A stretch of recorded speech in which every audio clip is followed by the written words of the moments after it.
and technology. Focus on Liberia uncovers and showcases the best of Liberia and shows the world the truth about Liberia. We educate, elevate, and promote all things Liberia. We conduct interviews, panel discussions, debates, and more. Tune in to Focus on Liberia on Facebook and YouTube and be a part of the stories that make up the news. This is Focus on Liberia, and I am Dennis Jar. Hello, ladies and gentlemen, and welcome to another edition of the Liberia History Channel. And by the way, happy Pioneers Day. I don't know if I can say that.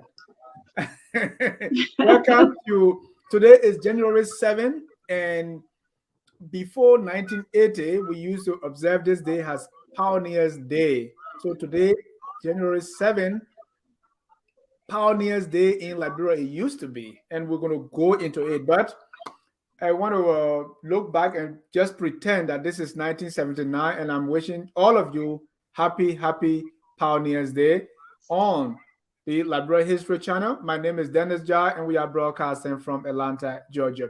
Of course, we have our presenter, Carl Famule.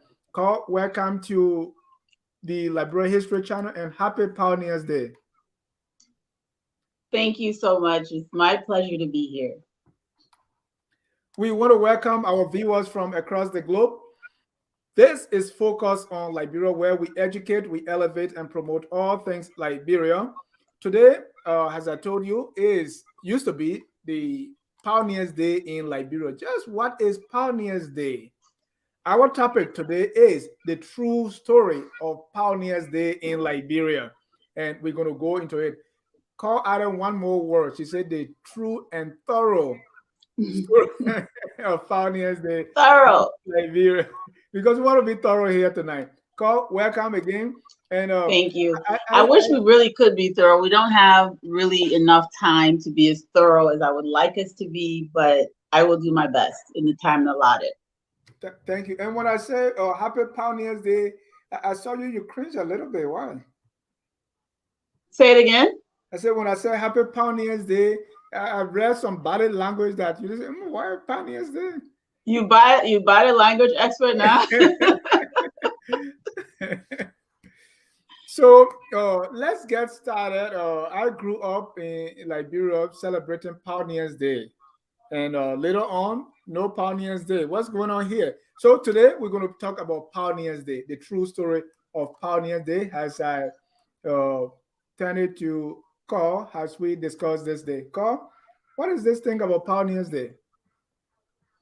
So yes, Pioneers Day was created by President Tubman in 1953 to commemorate the landing of the pioneers at Providence Island on the 7th of January, 1822. So it's a commemoration of the landing of the immigrants, actually. They didn't call themselves pioneers. Their descendants and others referred to them as pioneers. They called themselves immigrants to Africa. Immigrants instead of immigrants, meaning that they were leaving somewhere for somewhere. And they considered themselves repatriates, going back to the land of their forefathers. This original group of people was comprised of two different shiploads of people who had initially settled at Sherbro and were later transported to Cape Mesurado at what they called at the time Perseverance Island, which we now refer to as Providence Island. Let me stop you. You cover too much ground. The ground you cover is like 100 years ground, right? I noticed. Because you're saying the landing of the pioneers or the landing of our brothers and sisters from the America was 1822. But Pioneers Day started in 1922, 100 years later. It started in 1953. 1953. That was when it became an official holiday. Wow. Before that, observations were just informal. The first real formal celebration of Pioneers Day was actually at the 100th commemoration, the centennial of the landing at Perseverance Island, and that was done by President Charles Debunking in 1922. But it was not an official holiday. It was more of a commemoration ceremony, but it became an actual holiday during the Tubman administration. And why was that? Anyway, well, maybe we'll go into that, because this is supposed to commemorate the landing, but this is happening over 100 years later. Yes. It doesn't mean it wasn't observed, right? So okay. What was historically important for Liberia was July 26, 1847. So that was really the date. Excuse me? No, go ahead. So July 26, 1847 was historically important for the Republic of Liberia. And that was the day that we are looking at, you know, before Tubman's administration as the kind of big deal. Not that the arrival of the first immigrants was not a big deal, but the distinction here was that what separated Liberia really from Sierra Leone and the other colonies along the coast was the fact that we became a sovereign nation in 1847. So I have this flyer here just to, you know, say, hey, look, Liberia was not established in 1822. We have to clarify this, but the President King and subsequent presidents in Tubman honored the anniversary of the pioneers' landing in 1922, and that was considered the centennial of the landing of the pioneers. But Liberia's centennial was 1947, and the bicentennial, of course, would have been last year. Yeah. I'm not last year. Won't be until 2047. I'm sorry. So the bicentennial of the settlers' landing. So let's we can glance over this. I didn't want to spend too much time on that. I really want to focus on this incredible story of what occurred on December 7, 1822. So I don't really like the word pioneer in the context of the time period, for two reasons. One, they didn't call themselves pioneers. That's kind of, you know, the retrospective description of them, you know, by their descendants and others. So at the time, they referred to themselves as immigrants, missionaries, many things. Pioneers never came out. You know, Elijah Johnson didn't call himself a pioneer. Hillary T. Lott Carey, they didn't call themselves pioneers. But for there's not that there's anything terribly wrong with it. It's just, for me, I like to not use terms to describe people that they didn't use to describe themselves. But a pioneer essentially is a person who is amongst the first to enter or settle a region, thus opening it up for occupation and development by others. That clearly was not the case with Liberia. That term in that definition, that first bullet definition, usually is used by people who do not recognize the humanity of those who were already on the ground when they arrived. And that is absolutely not what happened in Liberia. So again, this is a bit of a revision to refer to people as pioneers, because in that context, it was always, you know, American history pushing west, the pioneers in the frontier, because they did not consider the indigenous people to be Africans. To be humans. I'm sorry, the indigenous Americans to be humans. The second bullet is a person who was among the first to research or develop a new area of knowledge or activity. I think that second bullet might be more applicable in this area, because they were the first to establish a Western style state, a modern democracy. They were those survivors of that group were the first to do that. So, I mean, in that context, I think it's more appropriate. Right. And core is always important to mention, because certain things keep coming up over and over in Liberian history. Because this idea of a pioneer, people have referred to this and people have talked about it. People have debated about this issue to say, well, and some people take it far and say, well, Liberia was not founded because we were living here the love of liberty brought us here, should be met us here, and on and on and on and on. Because words like this, if you call yourself a pioneer, it means nobody was living there when you got there. So Right. These are some of the problematic terms in our history. Yeah, I mean, I think I've already thoroughly covered that. They didn't call themselves pioneers. So it's something that occurred later. Which of these bullets did they mean? It doesn't really matter at this point. We're going to talk about what actually happened. And everyone can choose to use the words that they want to use. I think somewhere along the line, when we had a lot of these American educators come in, they tried to impose American history upon the Liberian experience. And what happened in Liberia is not analogous to what happened in the United States at all. So we have to be very careful. I like to avoid some of these things.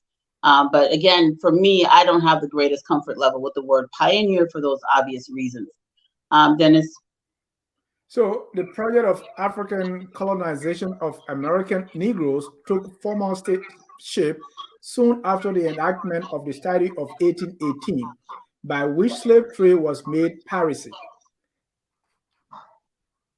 A supplementary act of March 1819 provided by Section 2 that Negroes from captured slaves should be safely kept, supported, and removed beyond the limits of the United States. The president was authorized to make arrangements for such removal and to appoint a proper person or persons residing upon the coast of Africa as agent or agents for receiving the Negroes taken from captured slaves by the armed vessels of the United States within U.S. territorial waters. $100,000 was appropriated to carry out the act. And from 1826 to 1845, appropriations were made at intervals for the support of the agency or for the keep and deportation of the liberated Africans. The passage of the Acts of 1818 and 1819 is believed to have been stimulated by the American Colonization Society, which has been organized in 1816. The plan for this colonization society was started through missionary agencies and taken up by the states of Maryland and Virginia. Henry Clay strongly advocated the scheme, and John Randolph enlarged upon its advantages in removing a class of persons then deemed liable to become a burden upon the community. And we have the source there. That's the United States Congressional Seal. It's right there. Yeah. That's document volume 60. Yes. So that was a mouthful, and I wasn't going to put all of that, but it's important to understand the context in which these first vessels went to the west coast of Africa. It was basically twofold. The purpose that the U.S. government was involved was to repatriate recaptured Africans, or what some people call liberated Africans. Those are people who were caught up in the unlawful transshipment of enslaved people from Africa to the United States. They were rescued, liberated, and kept in the United States until they could be repatriated to Africa. And in this case, it was Liberia. So it's really important for us to understand this when we're talking about the context of Liberia's creation. Many of us think we say things like freed slaves. None of the people on board the Elizabeth were born into captivity. They were all born free. This includes the Native Africans and the African Americans. On the ship manifest, it's clear that every single passenger on board the Elizabeth was born free. The brig Nautilus, which was the second vessel that went to the west coast of Africa, there was only one person on that vessel who was not born free, and he purchased his own freedom. Other than that, everyone else on those first two ships was born free. Even the ones who were illegally trafficked into the transatlantic slave trade. So the United States government's role in this mission was to repatriate those recaptured or liberated Africans, and the American Colonization Society's role was to take missionaries and make way for free African Americans. Thank you. I know we have emphasized this over and over, time and time again, about free slaves, because these words that we are used to, some of them we need some education and clarification on them. Free slaves, ex-slaves, former slaves, settlers. You were saying the first two ships did not, or the first ship, Elizabeth, did not have anyone who was a former slave. All were born free. So when we're talking about those who came to Liberia, what word do we use? It depends on who it is. Okay. Because there's not, so just the same way there's not a homogenous group of indigenous people, there's no homogenous group of repatriated African people either. Mm-hmm. You have African Americans who were born free, who repatriated to Liberia. You have some who were emancipated from slavery, who we refer to as freed slaves, meaning not free slaves, but freed, meaning they have been liberated into from slavery. And then you also have a large number of recaptured Africans. And even under the umbrella of recaptured Africans, you have different levels of people. So under the recaptured Africans, you have people who were liberated in the United States, who the ships had actually crossed the Atlantic, and they were, places like Key West, and they were liberated and then returned. And then there were those that were captured off the coast of West Africa. And then the occupants, the captured human beings on those vessels were then released to Sierra Leone and Liberia. That is so beautiful. And just to tell you that I was paying attention when you were listening to them, I want to repeat that, because these are words that, again, I'm saying we have problem with. You were saying there is now one group, and I like how you call it homogeneous. Homogeneous, however people want to pronounce it, correct. People are different. So there are three major groups. Number one, those that were born free, went to Liberia. Two, the freed slaves, meaning somebody or they themselves paid for the freedom and they got free, or some kind of way they were freed. And then we have the recaptured Africans. They were captured, brought to America, and then they were set free in America. They never actually got to slave camps and they were being set free, or they were captured off the coast of Africa and then liberated and sent to Liberia. So there's now one group. So we can say, so I like that, and I'll be very careful anytime I'm talking about that to make the distinction. Yes. And then even the third group of recaptured Africans or liberated Africans are also those indigenous Liberians who were had been captured from the hinterland or the coast and were going to be or held on the coast at places like Tradetown or Galenas, who were liberated and then turned over to the settlement. So there are recaptured Africans who were also indigenous to the area. So let's talk about the ships now that were bred. In February 1820, the ship Elizabeth sailed from New York with the Reverend Samuel Bacon, agent of the United States, John P. Bankson, assistant agent, and Dr. Samuel A. Cruiser, agent of the American Colonization Society, as ACS. In the year 1821, the brig Nautilus conveyed to Africa Mrs. J.B. Wayne and Ephraim Bacon, agents of the United States, and the Reverend Joseph A. Andrews, principal, and Mr. Christian Wilberger, assistant agent of the ACS, and missionary Lot Carey. These were only these two ships. Where were these ships going? Oh, sorry. They were going to West Africa. So there was not a specific destination. One of the things that they were going to basically what is now Sierra Leone, because what happened at that time, Freetown, which preceded Liberia, Freetown was established in the 1700s. late 1700s, basically as an asylum for the African Americans who had fought for the British in the American Revolutionary War. Remember, the United States just got liberated in 1776.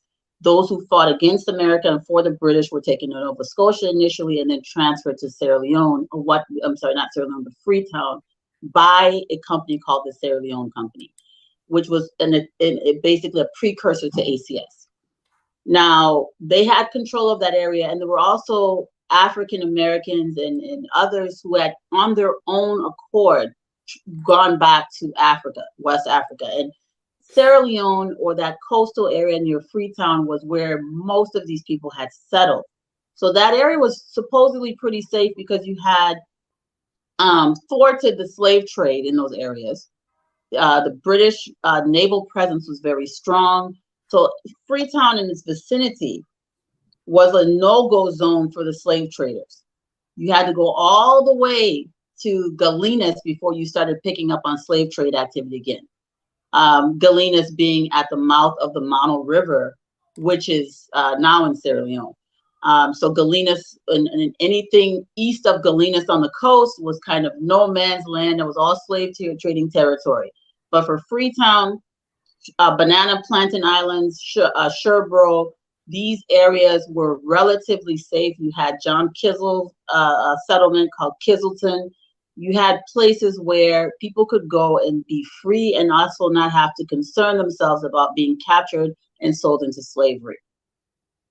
So they were basically going along that coast to find a place to negotiate with the people who occupied those areas for a place for themselves to settle. And this area that was initially given to them was Sherbro Island. And that's in Sierra Leone today. Yes, Sherbro Island was, so Sierra Leone was not a country. There were no modern states at that time. Freetown was a settlement. You had Kizzleton, you had other settlements and towns along the coast.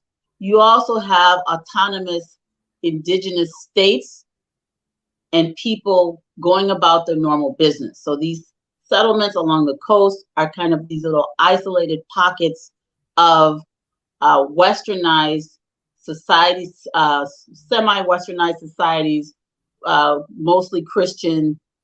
They usually had missionary schools and some form of governance from the British, with the exception of Kizzleton, which was autonomous. I mean, owned by or run by African people, but still westernized. Yeah. So that should be blown up a little bit, but that's just basically a map showing the area that they would have settled. I don't think people can see that too well, so you can go to the next slide. Sherbro or Sherboro. Yeah. Right. That's blown up. Yeah, so Sherbro and Sherboro, and so this is basically where they were kept in some low-lying marshland, kind of swamp area. The first ship that landed, of course, was the Elizabeth, and followed later by the brig Nautilus, and they both were taken to Sherbro. But I also need to point out something that's important. The brig Nautilus, the intention initially was not for the brig Nautilus to go to the same location as the Elizabeth. They actually tried to negotiate for land further east. They were unsuccessful. And then they had to be taken to Sherbro to join the others. So we have to understand that there was really, at this point, the plan was not necessarily for everyone to just be in this one place. So when the second ship comes, they're still looking for a permanent settlement. Sherbro was not very healthy. Lots of people died. I mean, why they couldn't do that before coming? They couldn't finalize a settlement, see where they will be before. It's like you have people on ship and you just go in. Yeah, I think, this is a great question. This is something that I believe it was more about an eagerness to just get rid of people, and their initial mission was really to set up the people that were going Their mission was to be the people who were going to set up the place for those who are coming. So the whole purpose of this was for the people who were going to be the ones to kind of, for example, the recaptured Africans and other volunteers, they were supposed to be the ones who were supposed to build the dwellings and kind of have a place for others who were to follow to come and settle. So to carry out the Act of 1819 and transport the first installment of liberated slave trade victims, the government agents chartered the ship Elizabeth and made provision for conveying and settling 300 recaptured Africans. That number not showing up, the agents agreed to receive on board such free blacks recommended by the society as might be required for the purpose of the agency. Even with this reinforcement, but 86 were shipped. The Elizabeth sailed February 6, 1820, convoyed to the African coast by the U.S. sloop of war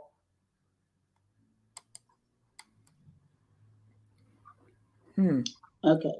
What the warship got to take them to guide them. So I want everyone to really imagine a time period when there were all of these illegal pirate slave ships coming off the coast of Africa. Some of them were owned by Americans. One of the last illegal slave ships that came to the United States was an American-owned vessel, right? So, the disturbing number of illegal slave vessels that were still coming across the ocean, because slavery had not been abolished in the United States in 1822, not in the Caribbean, not in South America, not in Central America. So you still had a demand for new human chattel coming, from Africa. So the transatlantic slave trade had been made illegal, but slavery itself is still legal. It's still happening. So you still have a majority of Black people in the Western Hemisphere living in shackles and chains in a situation of chattel slavery where they are not free to conduct their lives the way they choose. And they are the property of white men. So in this particular situation, now you have people going to the west coast of Africa. So you need to have a military escort to protect this ship and those on board from being pirated, from being hijacked. So it was a very dangerous time.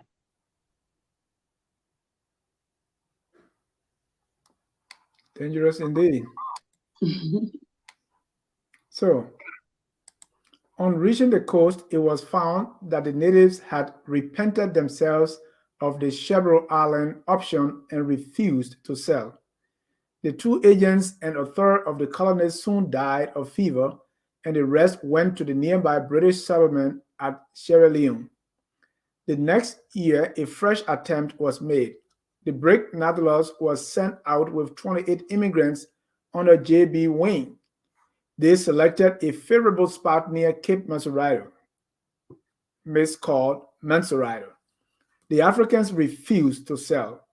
Wayne returned home disheartened. Yes, so this is important. Nobody wanted another Freetown on the coast. The land, the processes on the coast were all being controlled by the illicit slave market. There were other means of commerce and production occurring. It wasn't all about slavery, but it is important to know that a lot of these port towns and cities along the west coast of Africa, even after the slave trade had been abolished, were still heavily involved in the sale of human beings. They were armed, they were dangerous, and they were not welcoming of any group of people who wanted to come in and set up another no slavery zone, which is what they considered Freetown to be.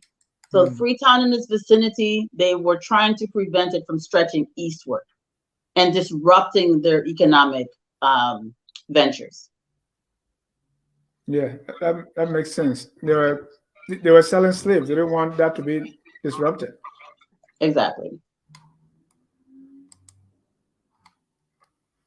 So this is an excerpt from the Journal of Daniel Coker, a colored missionary on board the Elizabeth.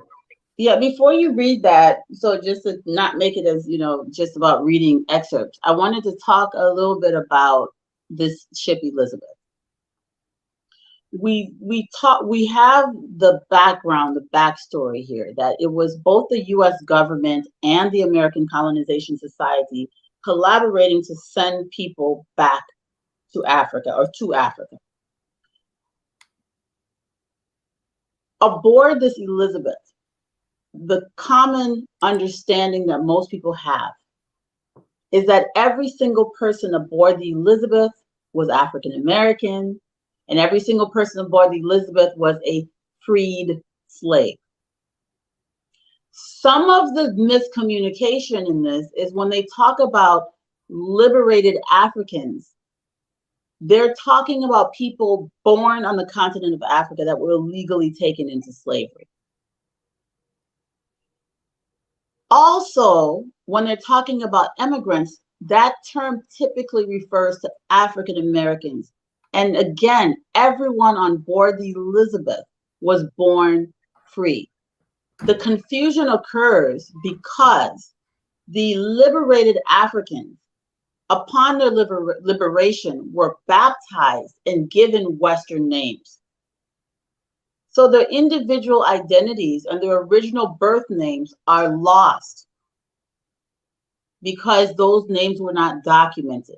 The names that they now assumed are documented. So it's very challenging to distinguish between the Africans and the African Americans. Now, this excerpt you're about to read from Coker is important because he points out the differences. Yeah. So the only time you're even aware that they themselves saw themselves differently is when Coker refers to someone as a native African. That's how you know the difference. Thank you for waiting for me to clarify that. So this is Thursday, February 24, 1821. About 4 o'clock this evening, a circumstance happened that gave us more uneasiness than anything had done since leaving America. A colored man by the name of P. Small from Philadelphia, a native of Africa, had a dog on board. A fight took place between his dog and one that belonged to the ship. This man and the captain of the ship engaged each other. Things soon wore an alarming aspect. I feared for a few moments that there would have been several deaths, but Mr. Bacon interposed, and with much difficulty parted them. The captain called for his pistol. However, their being brought was prevented. The captain soon got over his passion. The native Africans were all got below. After things had a little subsided, Mr. Bacon came to me as I was sitting by the cabin door. Bathed in tears, said to me, "Brother Coker, this is an awful judgment upon us. Come, let us go below and have religious worship." We did so with the immigrants. He said much to the purpose. After he was done, I spoke to them in his absence for about half hour. I felt that it was not labor loss, it was a weeping time. That's Brother Daniel Coker. So for me, the first time I ever read that a few years back, it hit me like a ton of bricks. Because before that, I had no idea that there were African-born people aboard the Elizabeth. And clearly there were. So when we have Peter Small, P. Small is actually Peter Small. He was 26 years old. On the ship manifest, it says that he's from Philadelphia. Well, that's where they were keeping this group of recaptured Africans. So you go back to the record, you have Peter Small, Elizabeth Small. their child Amelia Small. Because what would happen is they'd be liberated, they'd be kept, they'd be baptized, taught to speak English, they'd even be educated, taught to read and write. So if you spent 6 years or so awaiting whatever decisions were going to be made about your fate, this was the process. And so a lot of these African American missionary churches would take on the responsibility. These African American free liberated freemen in the North would take on the responsibility of ministering to and trying to help the recaptured Africans assimilate and be able to survive in the northern states. So among those, Peter Small that he mentions, P. Small is Peter Small. He was 26 years old. And then you had Elizabeth Small, 24. And these ages that they have on this list are approximations. And then they had a child named Amelia Small, who was 2 years old. You have John Smith, Sarah Smith, Edward Smith, Sarah Smith again, Sarah H. Smith, another infant. And those people also came from the same place as so they can safely be assumed to be recaptured Africans, as well as Matilda Spencer and Thomas Spencer, husband and wife. And we have the list here, except that it's too small for us to put on the screen. But I have it blown up here. So at the bottom there, you see Peter Small and Elizabeth Small. And if you go to on the next page, you see their child, Amelia Small. Right. So Matilda Spencer is important because we suspect that she may have later on become Matilda Newport. Yeah. But this is important because she was not Matilda Newport in 1822. She was Matilda Spencer. So the story of the canon, we've already debunked that in a previous episode, but I just wanted to point out that she was grouped with the recaptured Africans. So she probably wasn't African American anyway, if you see how history gets distorted. So these are people that were probably born somewhere on the West Coast, Congo Basin, Dahomey area, taken into slavery unlawfully, liberated, baptized, taught how to read and write, taught how to speak English, sent back to Liberia or sent back to the West Coast of Africa, along with African Americans.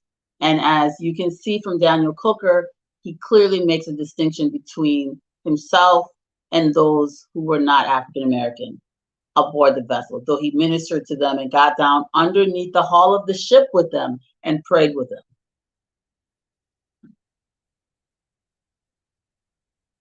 Did you have any questions about that? Is that shocking? Is it?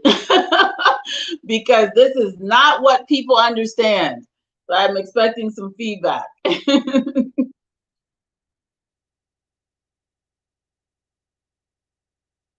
Are you there, Dennis? Starting with the whole fight, right, that Corker documented, right, about the dog. And it's important that after this tension, say, hey, these guys, they should put them down, in the ship, let them go down there. And then Corker followed to preach to them. Right. I wonder what he was saying. Okay, if someone slap you in the left cheek, you turn the other way. I wonder what was his sermon look like. I've been in the church long, so I try to kind of. Yeah, it's interesting. He doesn't go on to say the details of his sermon. His journal is available if anybody wants that. It's available. It's in the public domain. You can find it on any online book reserve repository. I think it may be Google Books, Internet Archives, other areas. But yeah, Daniel Cooker's journal is interesting. You should read it. He was very much about winning souls for Christ and a very devout Christian. So I'm sure going down there, and he was an educated theologian. He wasn't one of these pastors that just got up. In those days, you couldn't just get up, get a Bible, and start preaching. You had to be trained in theology. So he was educated. He was a theologist. So he would have known how to calm their nerves and let them know that there were brighter days ahead. I must also point out that Cooker was not a fan of the American Colonization Society. He was an agitator. So he behaves himself in a way on this journey, on this voyage, as an ally to the recaptured Africans and as a mentor and ally to the other African American immigrants. So he was one of those that encouraged them to not follow the American Colonization Society when they found land at Cape Mesurado, but to remain in the control of the Sierra Leone Company. And because he felt that they would be more free and more liberated if they did not follow the tyranny of the American Colonization Society. So he remained. He ended up being one of those who remained in Sierra Leone. His descendants are Sierra Leoneans, and many of the people on the ship Elizabeth, many of those who did not perish, remained in Sierra Leone by choice, refusing to go forward to Cape Mesurado once that land was procured. Let's go back to Matilda Spencer, because the name post story is not only about firing the candle, it's also part of the 7 ladies who made the Liberian flag. Yeah, but Dennis, let's focus on Pioneer Day. The Liberian flag happens in 1847. You brought it up. Okay. You brought it up. Matilda Spencer. It's Matilda Spencer, Matilda Newport. Well, there's no evidence that she married either one of the Newport boys that were on the Elizabeth, but there were 2 boys. One was 17, one was 19. She was, I believe, 25. So there's no evidence that she married either one of them that I've seen. But she was married to Thomas Spencer, who got killed. He was shot and killed by indigenous warriors in 1822 at the actual battle of Crown Hill. Yeah, so he was a casualty, one of the casualties from the actual battle. So there's no primary source evidence of anybody firing a cannon and killing Native people. It's just, that's all made up, really. There's multiple accounts from multiple primary sources, none of which mention anything about any woman firing a cannon. Let's go to Dr. Aries. Dr. Eli Aries and the naval armed schooner Alligator, commanded by Lieutenant R.P. Stockton, U.S. Navy. The lieutenant energetically persuaded the natives to sell the Mesurado site. The site was affected December 15, 1821, the natives making over to the American Colonization Society, represented by Dr. Aries and Lieutenant Stockton, a strip of coastland 130 miles long and 40 broad, with perpetual tenure for the settlement of American freed slaves. The price paid was a miscellaneous assortment of trading goods, muskets, powder, tobacco, umbrellas, hats, soap, calico, and other things. These supplies appear to have been furnished by the Colonization Society, has no entry of that nature in the settlement of disbursements under the 1819 appropriation of $100,000 is found. And you have the source. So I like this. What did Stockton and Aries do with the money? They were given $100,000 and then they give musket and tobacco. This is this is one of the mysteries of history, right? I don't know what happened to the money, but this is not this procurement of the land from King George on the actual mainland of Liberia actually occurred after the acquisition of Providence Island. So the slide is a little bit out of place, but it's okay.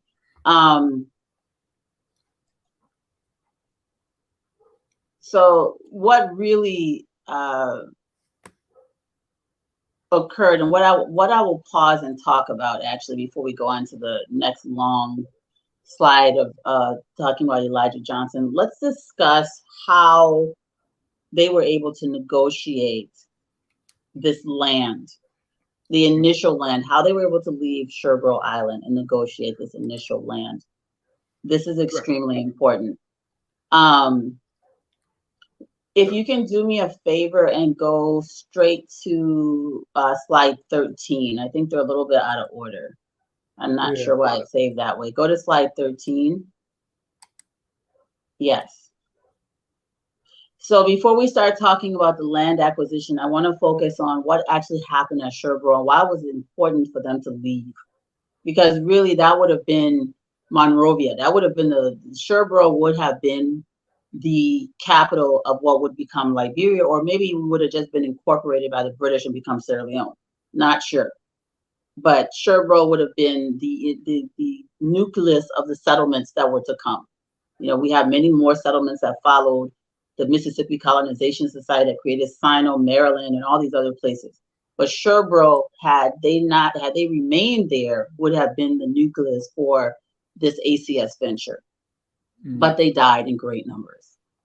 They died in great numbers. And then the ones who survived, out of the 88 people, go ahead, Dennis. No, I said 88, 86.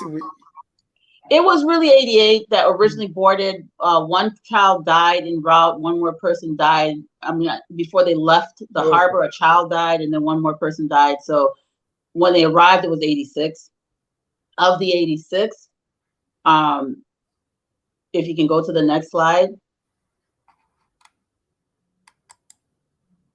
These were the people who remained in Sierra Leone and refused to go on to the newly acquired Perseverance or Providence Island. Right. So these are the people that were on the Elizabeth whose descendants are Sierra Leonean today. So there are more people descended from the ship Elizabeth in Sierra Leone than Liberia. Okay. That's important. Yeah. So the majority of those who survived and lived and didn't die of disease did not go on to establish Liberia. They remained in Sierra Leone. And this is a list of their names. I have Daniel Cooker highlighted in yellow because he was significant. He was a leader. He was the unifier on board. He was the person who inspired the others to break away from the American Colonization Society. Right. And we have our friends Peter Small, Elizabeth Small, Amelia Small on that ship, and they're in Sierra Leone today, and their descendants are there. Yes, they refused to go on to what would become Liberia. They refused to join the ACS. I mean, these are people that were treated badly in Voyage, if you think about it. So many of these people were probably the recaptured Africans. Right. They're like, we're not going with you guys. You put us in the hull of the ship. You threw the dog was Cooker doesn't mention it, but if you read Bacon's journal, they threw the people's dogs overboard. They threw their dogs overboard, and I want everybody to think about how important dogs were at that time to people. Right? You're going to a new place. You're going to Africa. This dog's gonna be your security. This dog's gonna protect you and your family. You're going to build some, you don't even know what's going on. And somebody gets angry because the captain's dog gets into a fight with Peter Small, this African man's dog, and they threw all of their dogs overboard. That's what Bacon says in his journal. So imagine how traumatic that was for them. They just throw your dog in the ocean because it's frisky. So this was an abusive relationship between these people and these white captains and the leaders of the ACS. This idea that there was some kind of benevolent white people who just loved the black people and they were trying to help them is just not true. It just isn't true. And you have to remember that this is a period of time when human beings, even if you were an abolitionist, you didn't believe in slavery, the fact is these people lived in a country where the majority of the African people were in chains in 1822. So they didn't see these people as their fellow human beings, as their equals. They treated them terribly and had zero respect for their humanity. Yeah. Even if you didn't believe they should be slaves, you didn't see them as you saw yourself. And this is something that people need to understand. And it's also the reason why I constantly emphasize Liberia 1847, not 1822. Because what's happening in 1822 is not freedom. What are they doing to these people in 1822 is exactly what the hero of Liberia's founding, Elijah Johnson, rebelled against. So Liberia was established really by Elijah Johnson. If you want to give anyone the credit, and if you do so, you must cite 1847. If you think Liberia was established in 1822, then you don't want to give credit to Eli Ayers and Captain Stockton, which is, I believe, is ridiculous.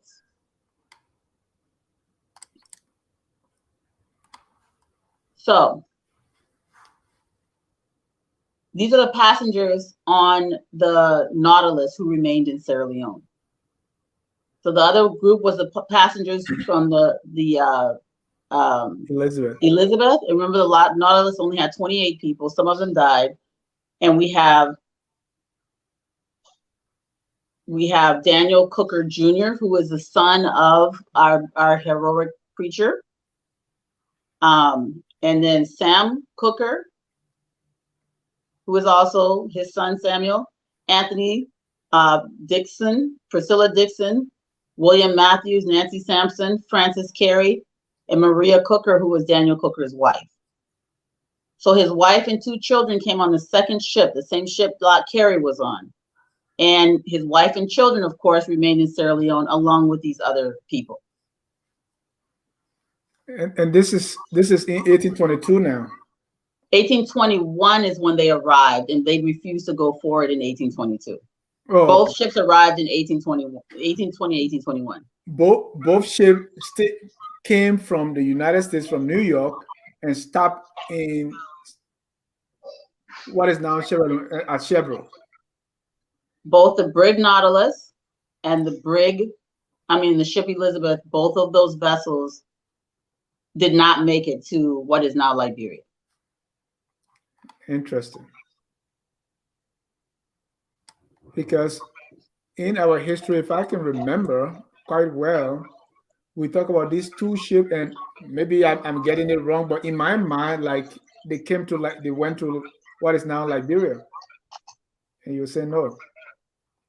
No, they were in Sherbrooke. Sherbrooke, at one point, at this point, there's no Liberia, there's no Sierra Leone, there's a free town. Those 2 ships, the Nautilus tried to go east. They tried to land at Cape Mesurado and other places along the Cape Mount, and the indigenous rulers said, no, we do not want another free town here. Go somewhere else. And so they ended up going to join those who came on the Elizabeth earlier at Sherbrooke. All right. Now, passengers on the Elizabeth who survived until the 1843 census.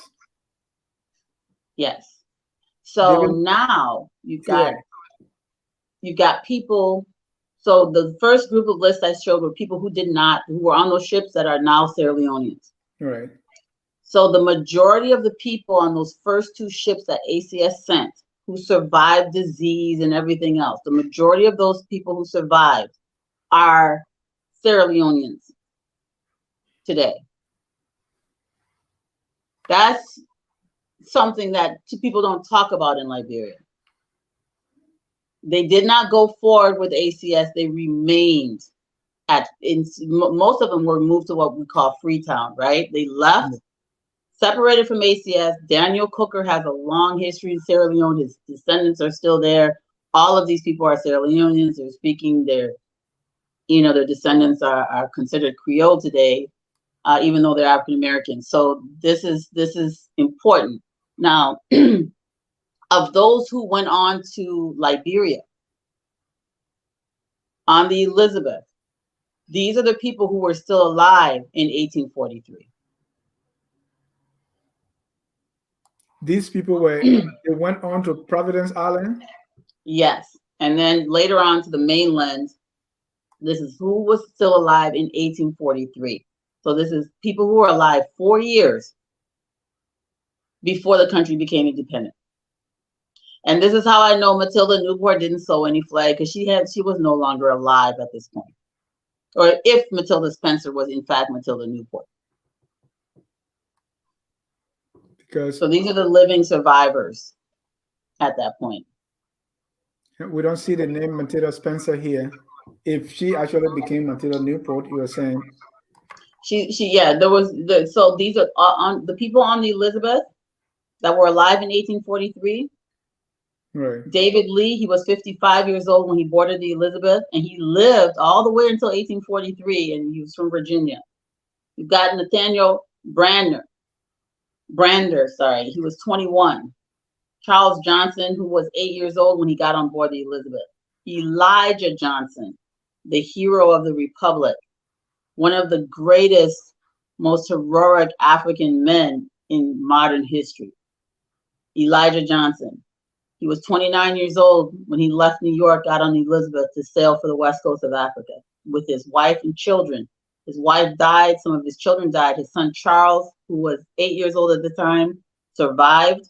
His daughter, Elizabeth, was 2 years old during the battle, the infamous Battle of Crown Hill, and Elijah Johnson tied Elizabeth Johnson, his 2-year-old daughter, to his back while he fought in that battle. You had Francis Casey, Eliza Crook, and Rachel Jackson. Those were the people. Just 9 individuals from the Elizabeth were still alive in 1843 and in Liberia. So there were some more alive, but they were in Sierra Leone. So of the people on the Elizabeth, by the 1843 census, only 9 were still living. So because the Elizabeth stopped in Chevron, so these were the people on the Elizabeth who agreed to go with the ACS to Liberia? More than this agreed, but these are the ones who agreed to go to Liberia, with the ACS to Providence Island or Perseverance Island, right. And they survived until 1843. Because, as you know, Matilda Spencer went, but she didn't survive. So this is now 1843. These are the people who are left. And we can safely, we know that Elijah Johnson was alive at independence. We can presume that all of these 9 people were likely all alive in 1847 as well. So these are the people who were on the Elizabeth who survived and became Liberians, among the first Liberian citizens. And these are the people who were on the brig Nautilus who survived. You've got another hero, Hilary Teague, Colonette Teague, Francis Teague, Jonas Carey, Daniel Harris, Charles Brandner. Now, all of the others, like Lot Carey, they have all died by 1843. So these are not the only people who went. These are the only people who survived. I hope that's clear. Right, that's clear. And these people might have gone on other ships or boats from Chevron to Perseverance Island. So they were all placed on a ship called the Alligator and transported to Perseverance Island. Alligator. There was another Brenda that I saw. Well, Nathaniel Brenda from Virginia. I want to relate that to Charles Brenda. Came on his second ship to join. Probably. Possibly. I'm not sure. Yeah. But here's the thing again. A lot of these people, their names are assumed. All of them, were born free.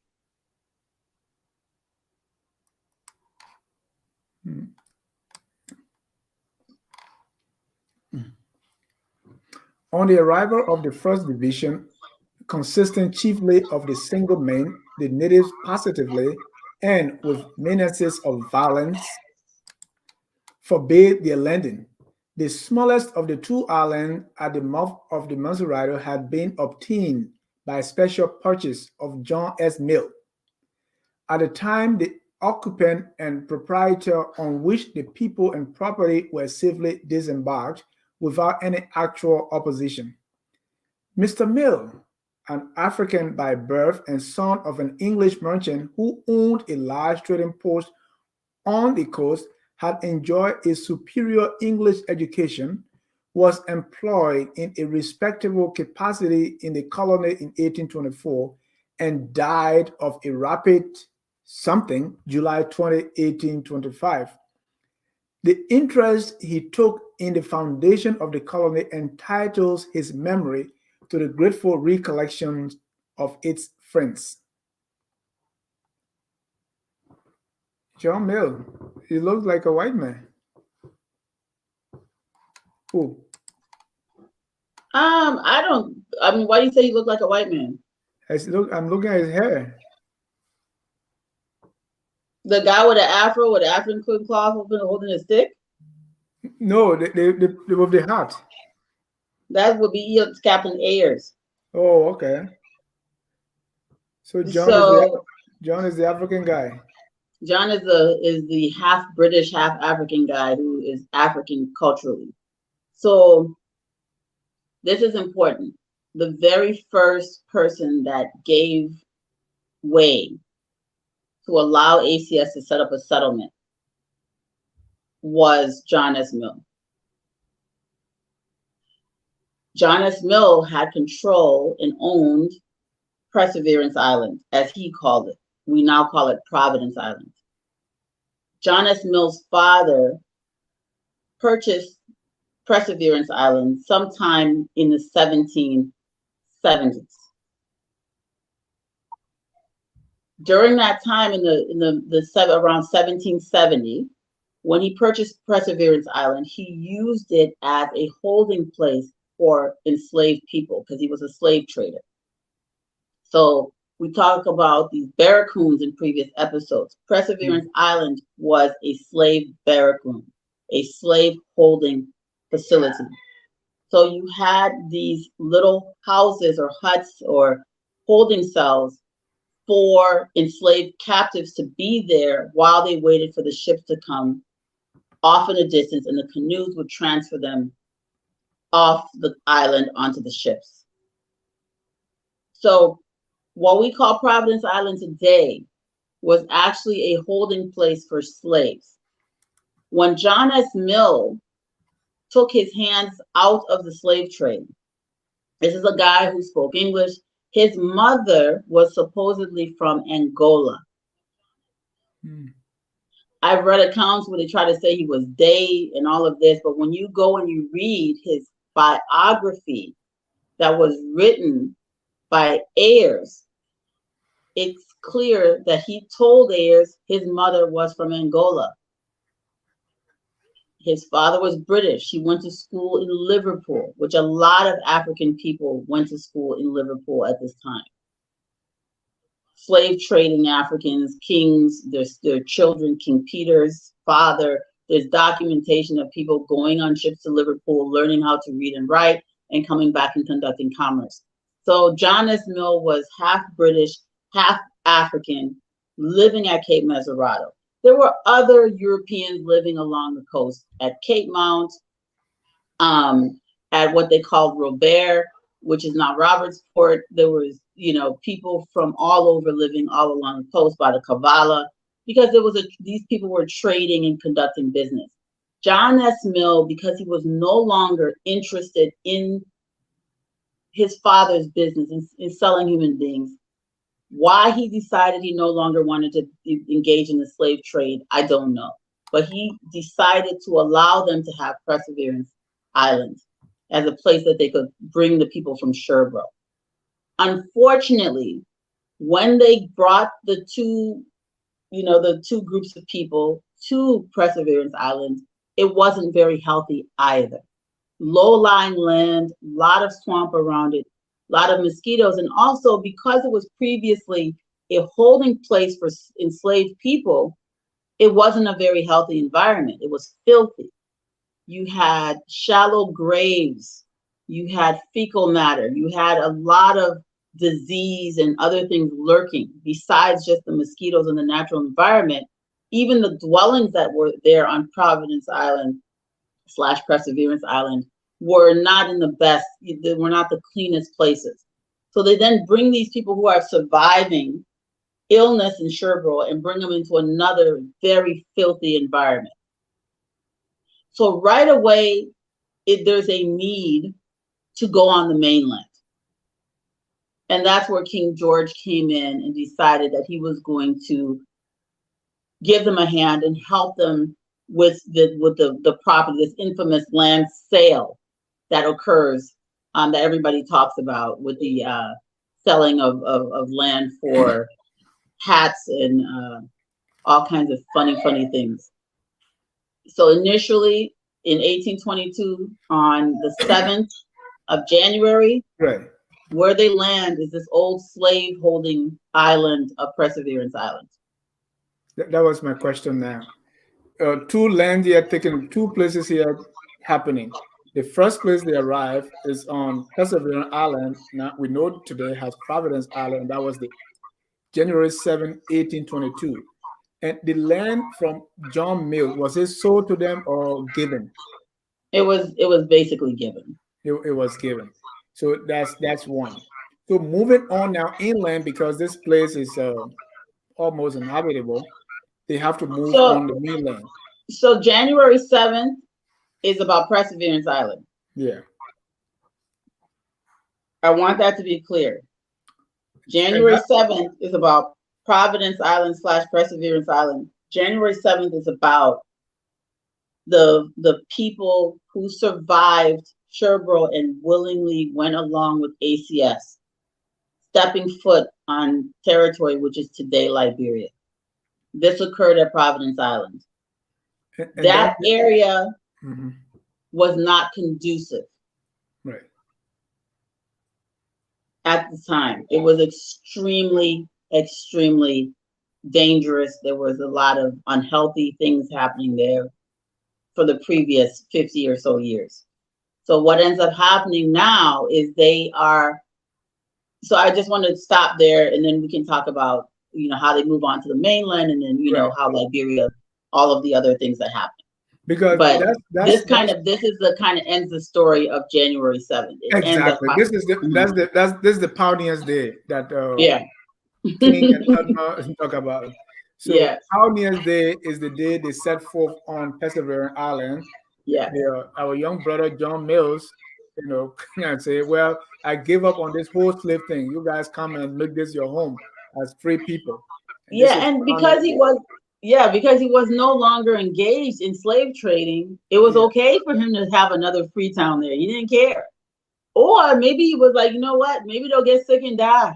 I don't know, because he didn't live on Perseverance Island. He controlled it, but he was like, this is an empty place. There's some old rotten houses here. I haven't kept slaves here for some time. You guys can have it. In other words, because this is even when you read other novels in Africa, when the people come that they don't want, they give them the bad place. They're going to be there and die. So it's possible. But he also ended up working with them as a translator. Oh, okay. Because he could speak English and read and write. He also worked with them as a translator. So he ended up, they would actually compensated him for translating to different people, for them. Now, a lot of the people could also speak English. King Peter Brumley spoke English. King George spoke English. King Boatswain spoke English, because they're quoted in English. So he's not the only person speaking English there, but he also understood some of the native languages, including Day. And this is important because I think this is why people thought he might have been Day, because he translated for the ACS to the Day Kings, but it was mainly because he lived there among the people that he spoke their language. And this is 1822. You have people there with bachelor degrees, I suppose. I don't think he had a degree. They just said he went to school in England. They didn't say what level of education. I mean, he was in school in Liverpool. It doesn't mean he had a degree. He probably just learned how literacy. It could be. We don't know. I think if he had a degree of any sort, which was very rare in those days for people of any color to be actually highly educated, literacy usually was the extent of most people's education at that point in time. Yeah. Especially if your father was a low-life slave trader. You think slave trader was low-life? Oh yes, it was definitely not something that respectable high society looked up. It was a very dirty, grimy, evil enterprise. And even though it supplied the foundation of wealth for the Western world, the people who were benefiting from the slave trade tried to look down on those who were engaged in it. I mean, you look at the United States, for example, the U.S. wealth was absolutely built on the backs of slave labor. So this whole idea that, this whole idea that they have, excuse me, my phone is about to go out. This whole idea that these people have is just not, it's not, what is it I'm trying to say? This whole idea about how, the slave traders were respected. They were not respected by high society. Right. These were like warlords. If we look at today, In a sense, it was, this was not work for the faint of heart. You had to be really callous to human suffering to engage in this kind of work. let's take a 1-minute break, and when we come back, we are right now at Pioneers Day, January 7, 1822. So after that, we'll see how they moved inland and what happened next. Let's take a short break, and we'll be right back. Okay. Allen Bernard International, or ABR, is a management consulting firm with a team of consultants and associates who focus on growing and transforming home healthcare agencies, non-profits, and small businesses in other industries as well as individuals. Our services include ABR Business Support Services, ABR Accounting and Tax Services, and ABR Anti-Money Laundering Compliance Services. At ABR, we bring to each assignment dedication and commitment, experience and skills, performance-based process, integrated solution teams, and client relations. For more inquiries on our services, call phone number 469-378-3955. That's Allen Bernard International, or ABR, transforming business through ideas. International. Welcome back. This is the Liberia History Channel. My name is Dennis Jai. We are broadcasting from Atlanta, Georgia. Our topic today, the true story of Pioneers Day in Liberia. And our presenter here is Carl Family. Carl, we at Perseverance Island is January 7, 1822. Things are not working well, and we have to move inland. Take us from there.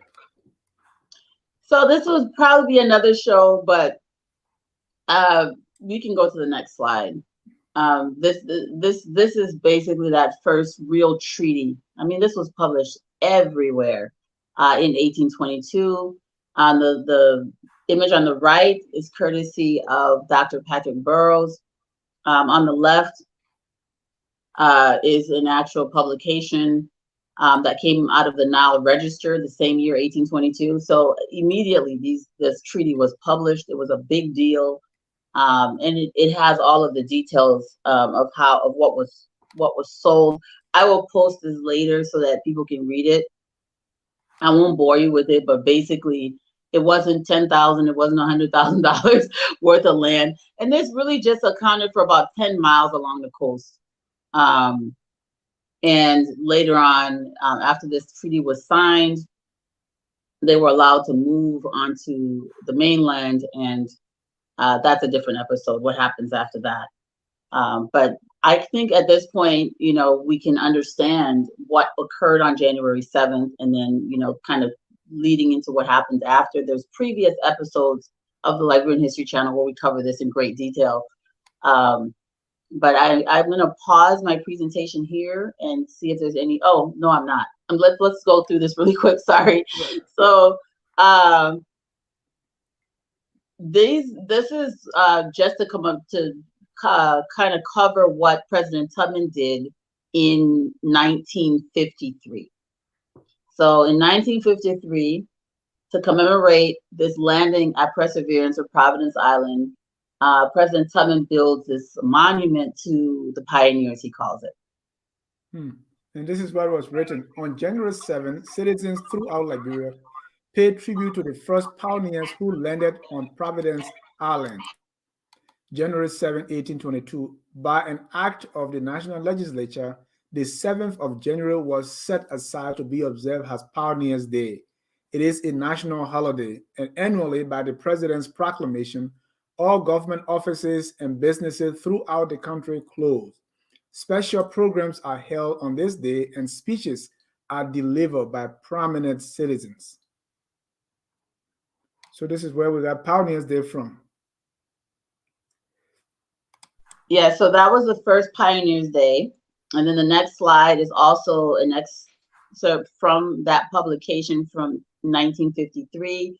It shows a photo of Providence Island, where it says now in this, they're calling them pilgrims, which is interesting and just bizarre as hell, excuse my language. But they're calling them the Pilgrim Fathers landing in 1822. So they start to confuse Liberian history with American history in a very bizarre and inappropriate way. You know, pilgrims refers to a specific sect of people, Europeans, and I don't know where we're coming from with that, but this is how they published it. So this is what it looked like in 1953. And so imagine if it looked like this in 1953, what it might have looked like in 1822. You know, right now Providence Island is, you know, because you've got the bridge there and it's a little bit drier, but look how swampy as recently as 1853 that it looked.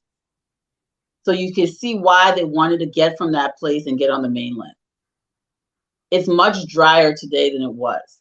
I mean, this looks almost like an alluvial island, something like, you know, Bali Island, where it's just, you know, soot and swamp, right? So it doesn't really look very appealing. What I do like is the cotton tree is still there.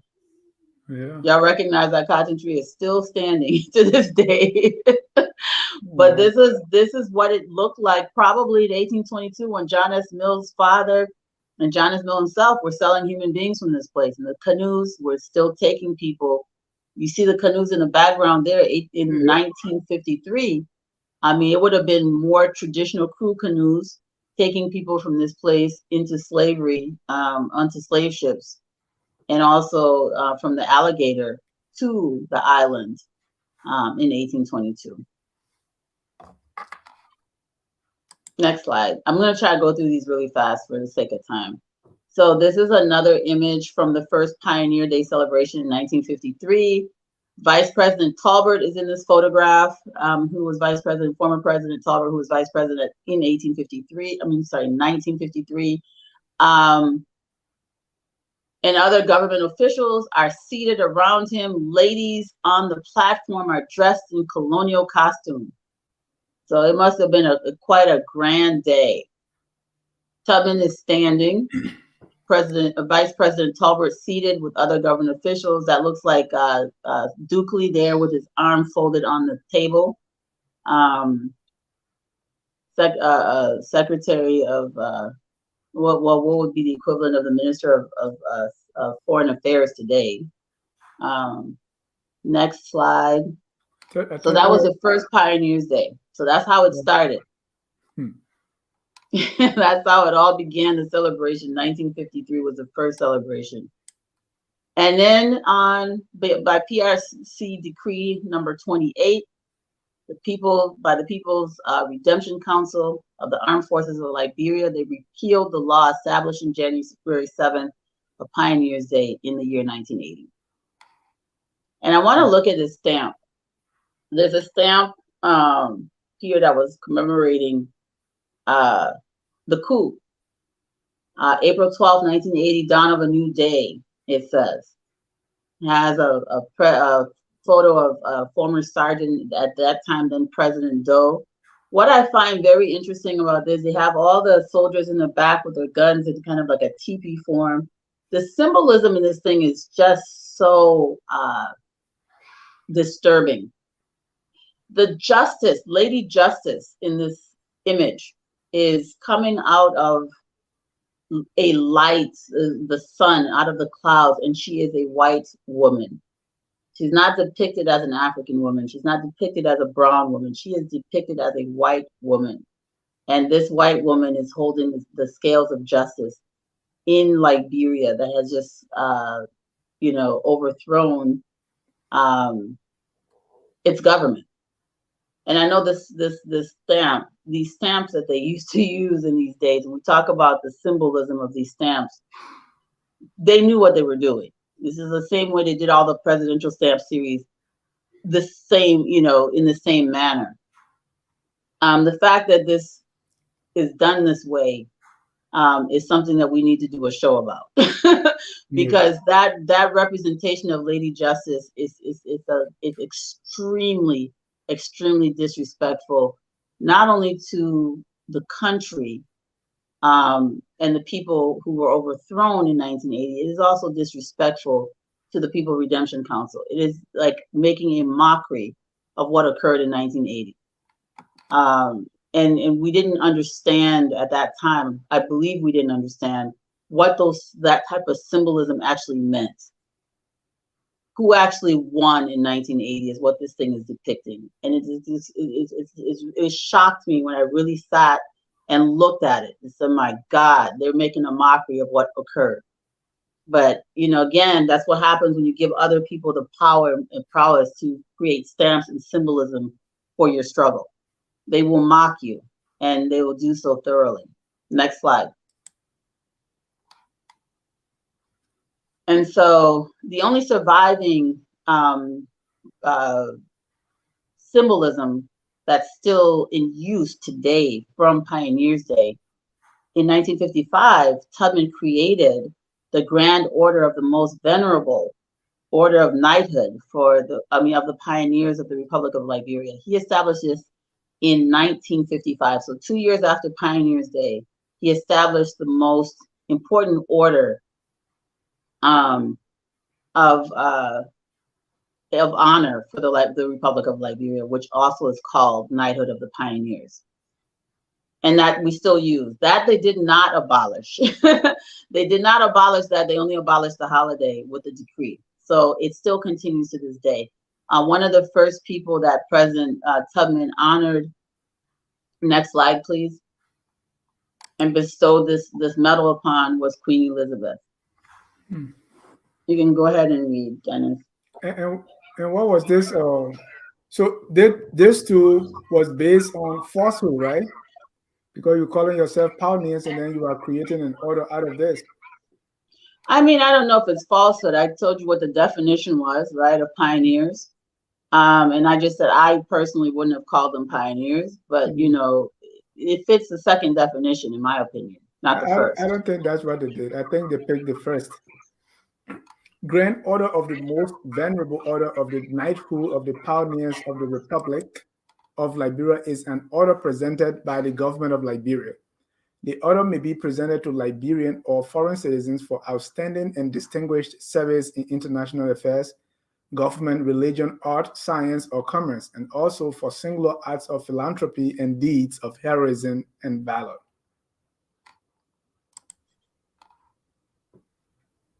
Yes, we can go to the next slide because I want to open it up to answer a couple of questions. So presidents, I mean, there's many others who have bestowed this honor on many other people. I'm just highlighting a few. Right. I don't think President Doe did that since they abolished Pioneers Day.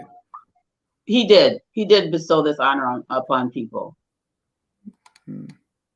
He did this he even bestowed this honor upon footballers and all. That's a different show. Okay. That's a different show. Let's continue. Bush. I wanted you to read what that said, though, because it kind of explains what it is. President Ellen Johnson Sirleaf admits U.S. President George Bush into the Most Venerable Order of Knighthood of the Pioneers of the Republic of Liberia's highest civilian honor. Yes. And then the president bestowed upon the distinguished lady the distinction of Knight Commander of the Most Venerable of the Pioneers, Liberia's highest distinction. Yeah, so, oh, I'm sorry, that's the wrong slide. I mean, narrative for this. This is President Buhari of Nigeria, and President Yeyia bestowed this upon his mentor, his soccer coach / mentor, and many others during President Yeyia's term as well. I think he, in his first term, bestowed this honor upon also a couple of other people. I can't remember off the top of my head, but I do distinctly remember him doing this to his mentor and then to Buhari, as you see here. So that is the surviving remnant of what we still do and still honor the pioneers by honoring their memory by bestowing honors through them onto others, onto dignified public servants, foreign dignitaries, and others. So if you are watching and want to be part of this conversation, please call the number on the screen, 605-313-6004. The code is 791403#. Again, please join us, call the number there, and you can ask a question, make a comment, or just thank us. Call. I want to, as we wrap this, as we wait for callers, right? Mm-hmm. So we came from 1822 to 1847, 1822 being the landing. And between that, I just want to reflect as a form of summary. Mm-hmm. And because we started with the name pioneers, and then immigrants with an EMI. Why did this group of people come to what we now call Liberia? What was the purpose? I mean, I think I made it clear. They needed to be somewhere where they could. There's two reasons. One, for African Americans, they need to go back to where they were forcibly removed from and exercise their God-given right to self-determination on their native land. This is articulated repeatedly by Elijah Johnson and others. They wrote these things down. The second issue was the American government wanting to send African-born, liberated, recaptured Africans back to Africa. And missionaries like Lot Carey and Daniel Cooker, their responsibility was to minister to these recaptured Africans and show them the ways of Western life. So those are the two reasons that Liberia was established. And it's also the two reasons that Sierra Leone was established in a great sense. What makes Liberia different from Sierra Leone is they didn't have Elijah Johnson. Liberia was under such a repression with the Commonwealth of Liberia, with the creation of the Commonwealth of Liberia. The Liberian people were under such repression that it became a necessity for men like Elijah Johnson, who were the sole, backbone that stood up to even protect the sovereignty of the state. I mean, not the sovereignty of the state, but the existence of the colony before it became a state. So Elijah Johnson standing up to the British and to the slave traders, later on being subjugated and living under the repression of the Commonwealth, said, no, we are going to be our own self-governing people. And we can do a different show about Elijah Johnson and about how and why Liberia was established. I think I did that a few months back. Right. But it is important for us to understand that the reason Liberia is not Sierra Leone today, was not taken over by the British today, was because of some very self-determined individuals, a very small handful of people who survived Sherbro, survived Perseverance Island, survived the Battle of Crown Hill, collaborated with indigenous people, and stood up for African sovereignty.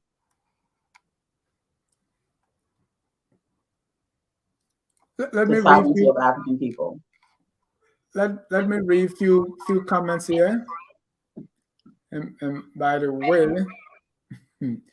okay.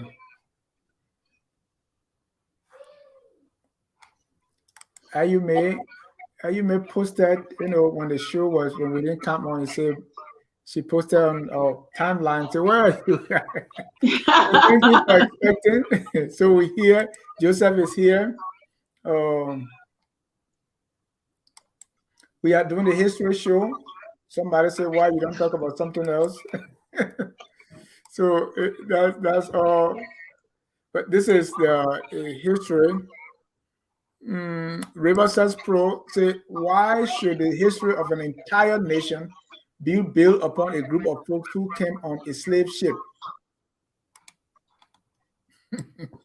Okay, let me answer that. Nobody came on a slave ship. And the history of the entire nation isn't built on this story. This is an important and significant story on the creation of our nation.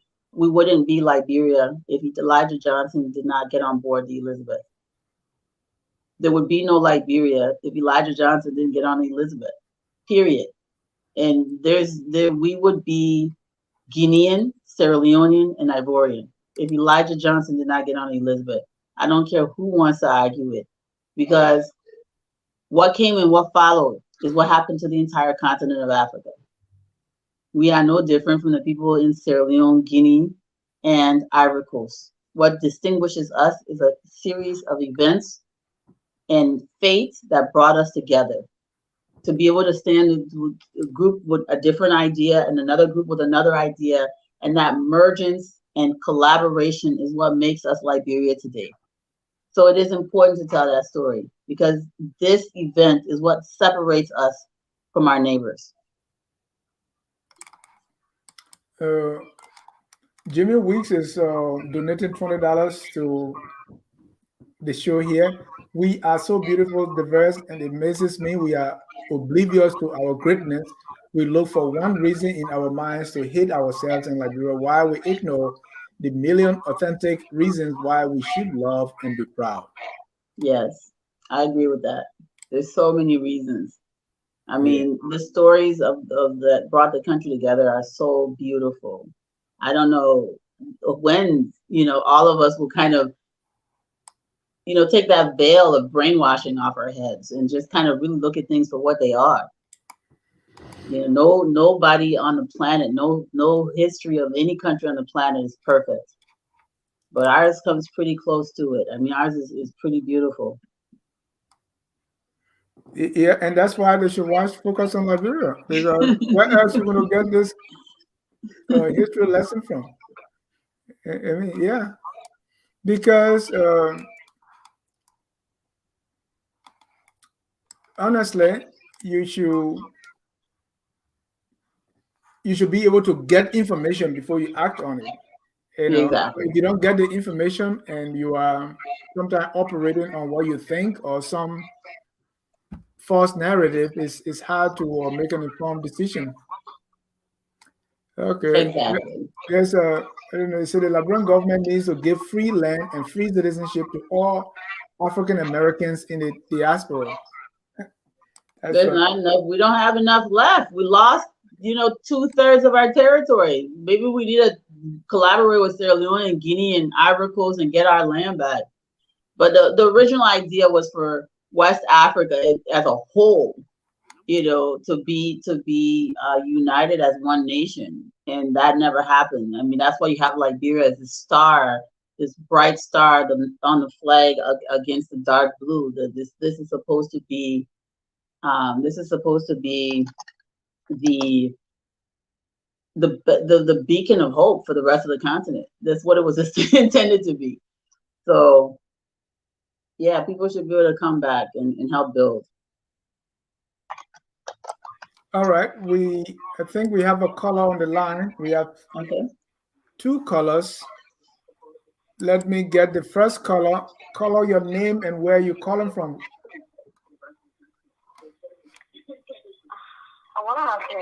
Yeah, that's you.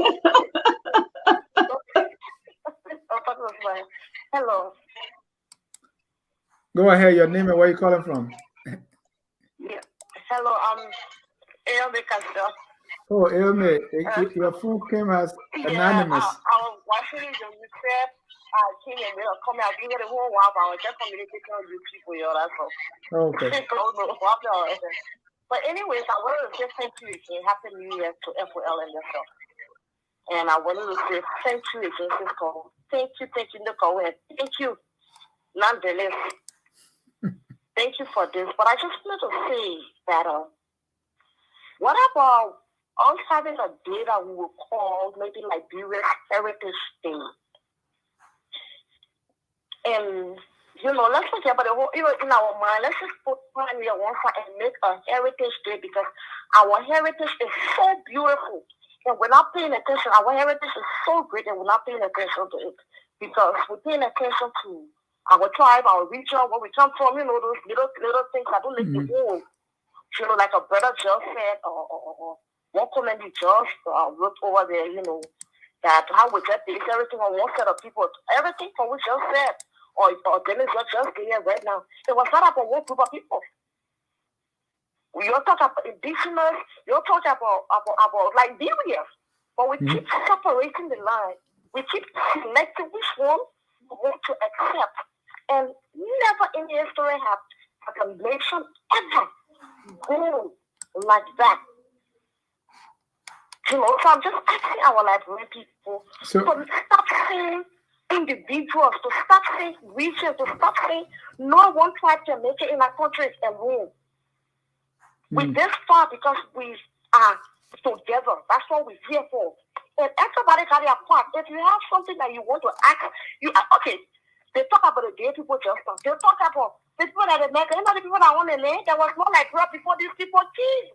So you cannot get the story of Liberia without these people that have become Liberians. Anything before that is erased, scratched up, and gone. You know, I'm just saying, let's just put this thing together and do it right. Thank you very much. But you may, what will Heritage Day look like to you? Heritage Day is just celebrating our heritage, isn't it? You know, a day that we will come together and, you know, and celebrate that decision to declare ourselves a nation and our indigenous ancestors accepting the right to even get a land to say, brothers, you're coming, this is the place. I don't want people to see the amazing thing in that. So you can sit down. Right. That decision is so great. And you made a reason I asked you that question because maybe 3 years ago, when we started, we were doing history. We wanted to do every July, leading to our Independence Day, to take the entire month as Liberia History Month, and we're going to commemorate it. That was part of FOL ideas to do, and so and so what? That's why I pick up on it. The Christian will say, "Your spirit bear witness with my spirit." but thank you for your contribution. Let me take the next caller here, and that's Hassan. Thank you, brother. Thank you, Hassan. Go ahead. Thank you. Yeah, good afternoon, Dennis. Thanks to Cole for the show, amazing show again tonight, and thanks to you guys to focus on Liberia and stuff. Great show tonight. I mean, just a couple of points that I'm trying to that I want to make tonight. I mean, one thing is, I mean, you know, we haven't really learned our history, so that's one of the things that have caused this divide, this individualism within the culture. So we don't know the struggle. A lot of people don't really know this. They only know their own personal tribe struggle, but they don't know the struggle collectively that led us, you know, that birthed us as a nation. And you know, if you look at the how you call it, compared to like the United States, the one uniting thing that these people have is the love for this nation. You know, every time they do anything, every time something happens, they always revert back to the past. You know, what would Abraham Lincoln do? What would George Washington do?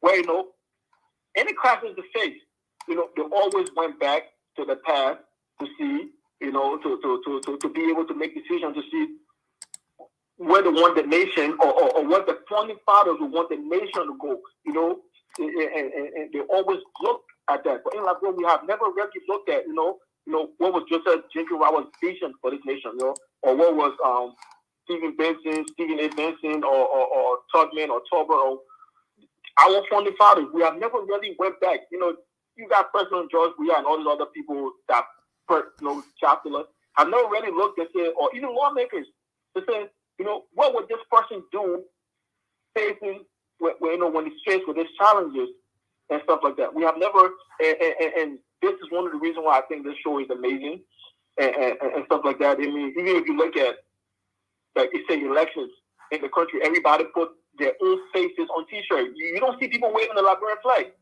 You never see it. Yeah. So, I mean, I look at them like, but there's no flag there. You know, you see this other person doing the rallies on CDC flag or CPP T-shirts. but the Liberian flag is missing.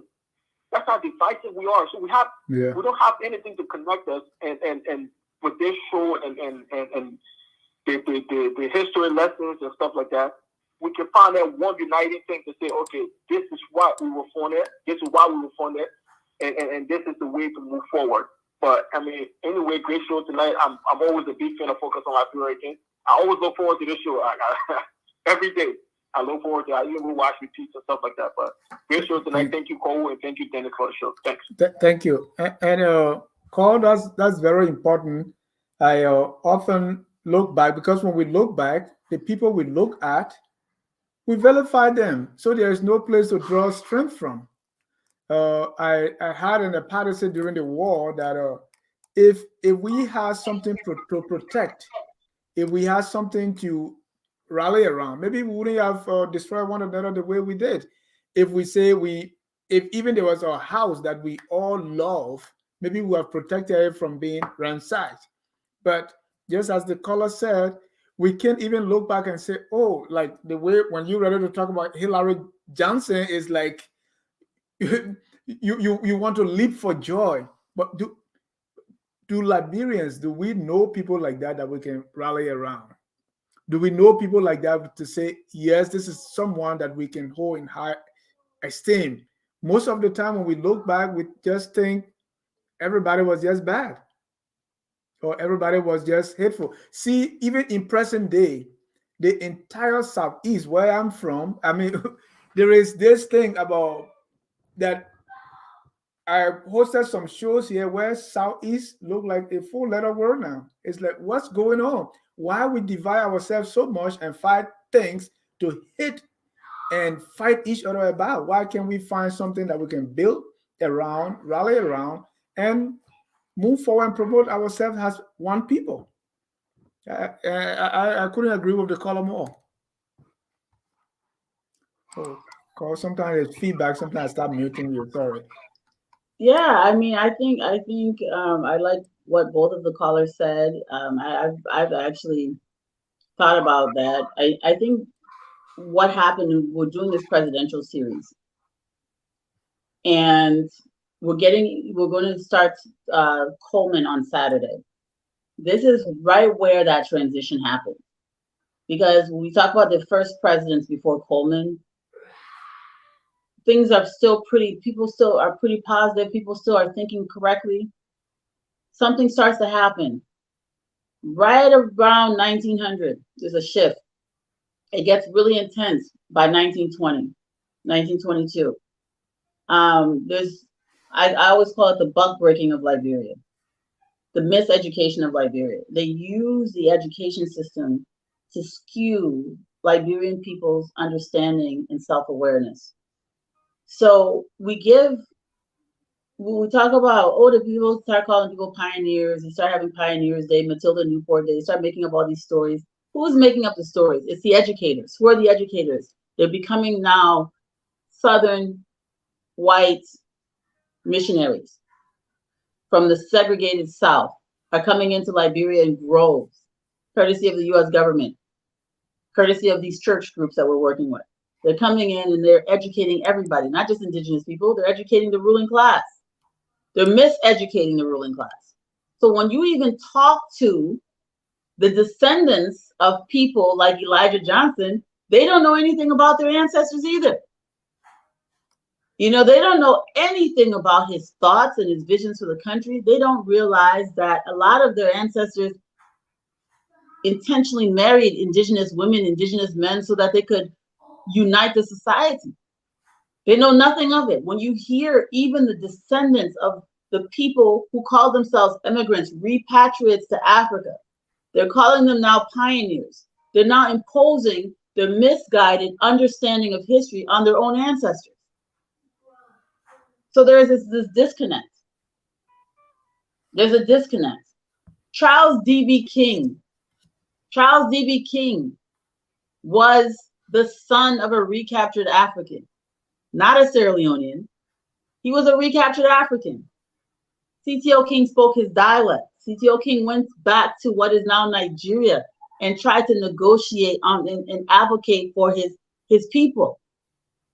He wrote about this. CTO King did. His son, Charles D.B. King, comes in, becomes president, and has no consciousness of the heritage that he has, never articulates it. And that is part of that education, that miseducation process. When I say this, some of the descendants of President King get upset, but it is true, he was not his father. He didn't have the level of understanding of his father. And it wasn't his fault. It was that intentional, misguided curriculum that was imposed upon people. So now you get into this thing where we are forgetting what Liberia is. And the divide and conquer mindset starts to kick in. Southeast is a figment of our imagination. There is no group of people called Southeasterners. It is something that we just made up in recent times. If you really think about it, Dennis, what does that even mean? It doesn't mean anything, but we're so passionate about it. Oh, the Southeasterners, what does that even mean? And since when has it meant something? You know, it's ridiculous. It's ridiculous. We have to do better, and it's our responsibility. When you know better, you have to do better. We have to be responsible as citizens to resurrect our own past that was intentionally buried and raise our standards of thinking, our standard of understanding, our level of understanding about each other and who we are. You know, so this whole idea that it's only the indigenous people that don't know Liberian history is BS. Nobody understands this stuff. Everybody went to the same schools. Everybody got the same bad education. You got people walking around here who are descendants of recaptured Africans, descendants of African indigenous Liberian people who were early assimilated into Liberia, right, in the 1800s, thinking that their ancestors came off of one ship. They don't even know who they are. They're walking around here, or you'll have somebody who has one great-great-grandparent out of 16 who came on a ship. And the other 15 are indigenous Liberians. And they hang on to that one great-great-grandparent that came off a ship and ignore the fact that they've got 15 great-great-grandparents who are Bassa. And they're passing around here. You know, we have to be able to be proud of who we are. And the reason we're not is because we don't know anything about ourselves. And so one of my passions is learning about Liberia, Liberian people, all of Liberian people, and I want to share those journeys and the information I acquire with you. And I hope it inspires people to do the same, to research for themselves and start to understand who they are for themselves. We have so much to be proud of. So much to be proud of. Our history is so rich. And yeah. Let me bring in, one comment. Could we evolve a national character in solemn words of the great history? Call, this is a challenge thrown to you. But let me bring in Ayume. Ayume is back. Ayume, you have 49 seconds. If we can quickly. Okay. I just want to say, you said that nothing holds up to the land, you know, and this is what I'm always talking about. We do not understand the meaning of patriotism. We do not understand what it is to be a patriotic citizen. And even to those that even understand it and using it against the people, they even tell me that they don't even know what it is. You know, so we're to a place where the education of educating your citizen to patriotism, we did not press on it. But in this people country, that's the first thing the land comes first. And that's what holds them together. Because you can die for your land. In fact, if you do something against your land, you think if I have children, your whole descendants got a stigma. Mm-hmm. You know that we are doing unlawful, patriotic things every day, and we're clapping for people that are doing it. That's how we don't know what it is. So I'm just saying that we should use the word patriotism. We should start now, do it the right way. You know, yeah, that's the only thing that can hold us. Thank you. Before tribe, before family, before your education, before your political party, before your political leader, before everything. So I see you. I want to make that point because you said that. Thank you. You see, your spirit bearing wisdom with my spirit throughout the day. Thank you. A few comments here called before this one. George Co. say, I stand to be corrected. I learned Liberia has a case against the Africans at the League of Nations and now UN. What can you say about that aberration? And he repeated that. But don't answer here. Let me get the last one, the last comment from Derek. Is great work has always by call, but CTO King was a colony-born Sierra Leonean born in Murraytown, which primarily had Egba recaptives and their descendants. CDB King met his paternal grandmother in Murraytown. It was CTO King's parents who were almost certainly recaptives. Sometimes colony-born descendants of recaptives in Sierra Leone spoke their parents' dialect, all of which contributed to the modern-day Creole language. Yeah, so that's what you'll see if you Google or you just read a lot of secondary sources. But if you really dig behind CTO King, he was a child when he arrived in Sierra Leone. He wasn't actually born there. I don't know who was the first to start saying that he was actually born in Sierra Leone, but he wasn't. He was a child when he arrived.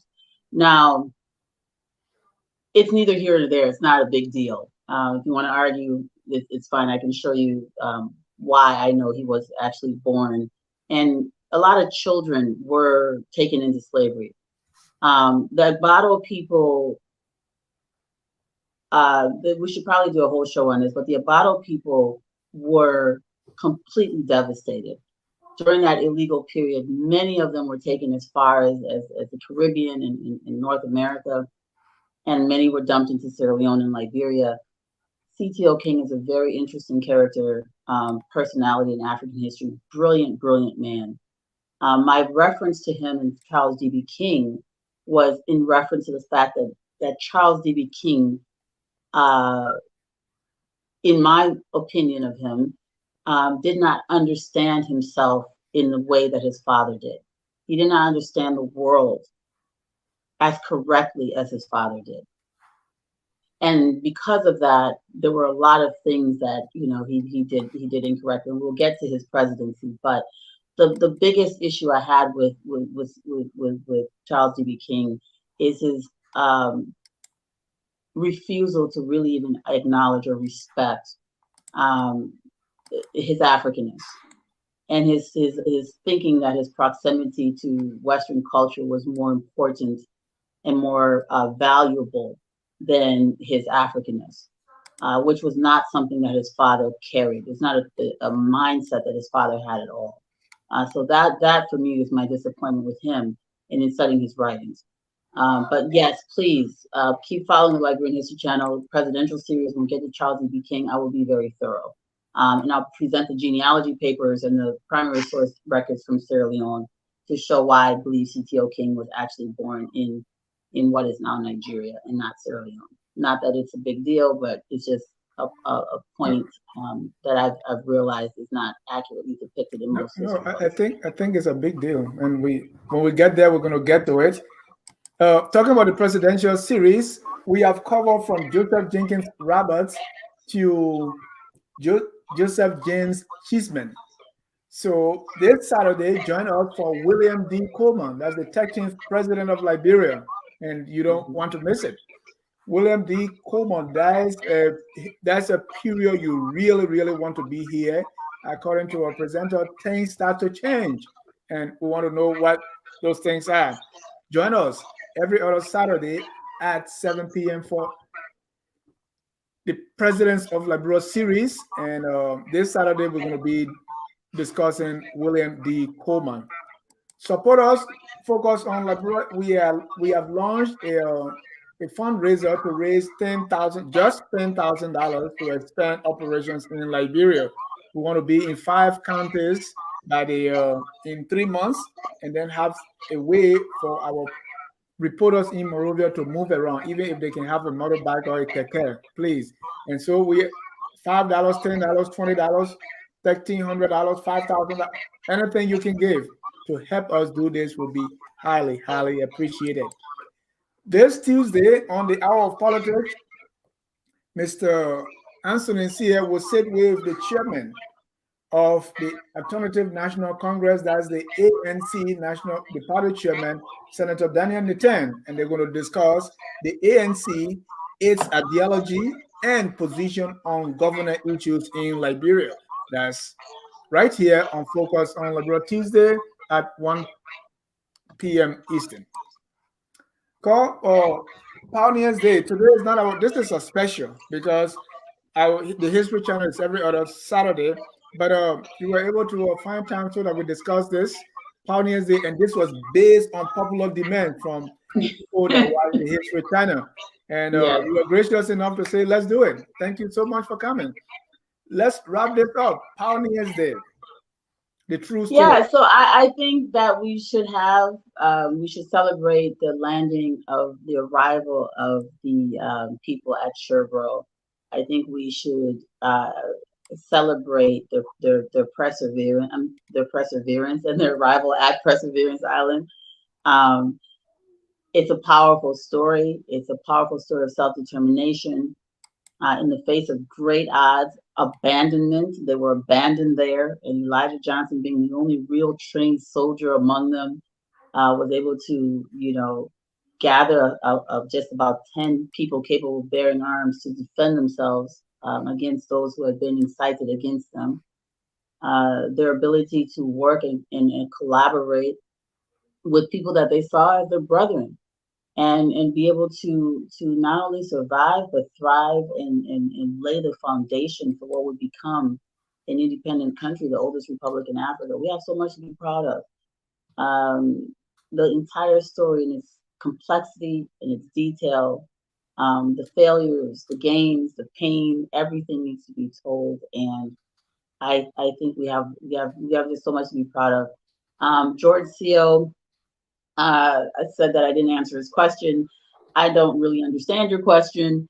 You got to be a little more specific. Be specific. I'll answer you later on in the comments. Just saying we have arbitration with Ivory Coast about what exactly? I'm not aware of that. When we had land disputes, there was no such country as Ivory Coast. Ivory Coast just got its independence in the 1950s. So it's I don't know really what we're talking about there. League of Nations in Ivory Coast. So yeah, but everyone else, thanks for your time.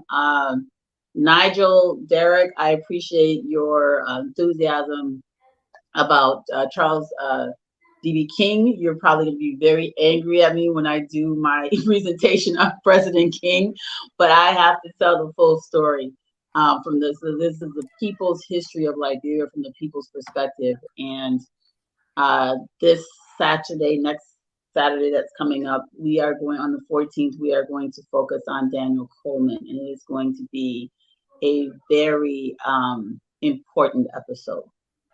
So please tune in for that. I look forward to that, really. I can't wait. Well, we want to thank you all for coming. I'm sorry, I said Daniel Coleman, William David Coleman. I've got all these names rolling around my head. William David Coleman. So thank you again, Carl. I want to thank our viewers watching now and those who will watch later. We have even more viewers on YouTube today than on Facebook. And look like, but thank you so much. This Pioneers Day, I learned a lot about Pioneers Day, and please go forth and spread the good news. Hats off to Elijah Johnson. Yeah. Until then, we're going to close tonight with our song that says, "We are all Liberians." Even John Mills, that Liberian, King George, all these people, we are all Liberians. So let's celebrate our uniqueness. Most of the time when you hear about the history, you say, oh, they're talking about the settlers. We don't even know that there were more people. The settlers were fewer than the other Africans that were there, including indigenous. So come on, we all build this country and let's be proud of it. Until we are all Liberians, and that's basically what I want to say. Good night and God bless you. Good night. We are all Liberians. Don't forget. Liberia is our home. Liberia people.